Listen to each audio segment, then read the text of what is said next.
आज हम तर्क वाक्य में गुण और परिमाण पे आगे बात करेंगे। पिछले वीडियो में हमने निर्णय के बारे में जाना और गुणों के बारे में बात की।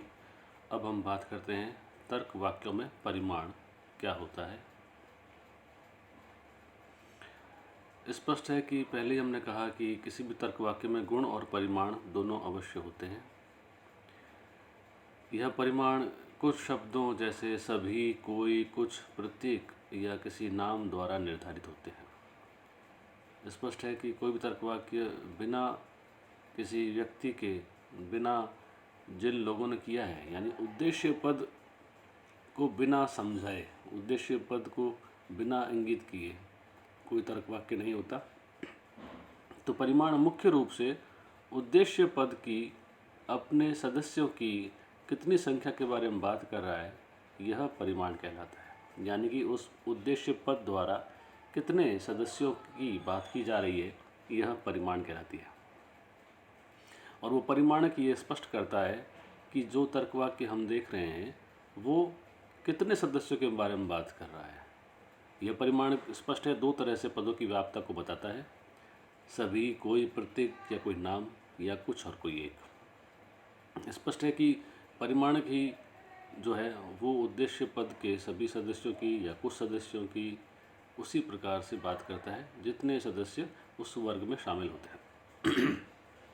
और इसके लिए कुछ ये केवल सांकेतिक हैं, कुछ भी हो सकता है इसमें, सभी हो सकते हैं, कोई से शुरू हो सकता है, प्रत्येक व्यक्ति, हर एक, कोई नाम हो जैसे सुकरात हो, रहीम हो, राम हो, या फिर कुछ हो, कोई एक हो, सभी नहीं हैं, ऐसे भी कर सकता है। किसी भी तरीके से आपको बताया जाता है कि उद्देश्य पद में जो सदस्य हैं वो कितने हैं जिसकी बात हो रही है। पदों की यह व्याप्तता ही परिमाण है, यानी कि उनका जो फैलाव है उसकी ही बात हो रही है। और यह फैलाव दो प्रकार से हो सकते हैं मोटा मोटी तौर पर। या तो सारे के सारों की बात हो रही है, वही सारे के सारे सभी लोग आएंगे आज इस भोज में, सभी विद्यार्थियों को आना है, तो विद्यार्थियों के सारे वर्ग की बात हो रही है। या फिर वो बात करेंगे सभी की न करके थोड़े की, कोई एक अंश की, कुछ लोग आ जाएं, कोई 10 लोग आ जाए, सभी नहीं आए, ऐसे कैसे भी कह सकते हैं। तो यह दो प्रकार की हो सकती है, जो सर्वव्यापी होगी या अंशव्यापी होगी। अब सर्वव्यापी का मतलब है जब कोई पद, बेसिकली उद्देश्य पद की बात होती है, जब कोई उद्देश्य पद अपने वर्ग के सभी सदस्यों की बात कर रहा हो तो वह सर्वव्यापी परिमाण का तर्क वाक्य होता है। सभी कबूतर पक्षी हैं, तो इसमें जो कबूतर है वो उद्देश्य पद है, और यहाँ पर कबूतर वर्ग के सभी सदस्यों की बात की जा रही है।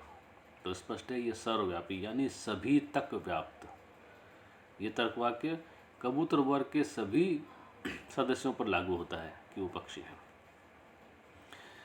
फिर ये थोड़ा सा अलग भी होता है, कोई पुष्प रंगहीन नहीं है, यानी कि सारे के सारे पुष्पों के लिए, फूलों के लिए कहा गया है कि उनमें कोई ना कोई रंग अवश्य होता है, वो रंगहीन नहीं होते। हम ये नहीं कह रहे कि ये तर्क वाक्य सत्य है या सत्य है, इस पर नहीं जा रहे, हम इसके मॉडल पे जा रहे हैं। ये सभी गांव खुशहाल है, इसको सकारात्मक ढंग से कह सकते हैं, या कोई पुष्प रंगहीन नहीं है, ये नकारात्मक वाक्य है, लेकिन फिर भी उद्देश्य पद जो पुष्प है उसकी पूरे की बात हो रही है, सारे पुष्पों की बात हो रही है। फिर दूसरा प्रकार है अंशव्यापी। जब भी कोई उद्देश्य पद अपने वर्ग के केवल कुछ सदस्यों की बात करता है, मान लीजिए 100% है, 100 में से 99 का मतलब कुछ होता है, कोई एक है ना, कोई एक से लेके 99 तक तो कुछ है, और 100 के 100 तो सभी हैं। तो जब कोई पद अपने वर्ग के सभी सदस्यों की बात करे तो वो हो गया सर्वव्यापी।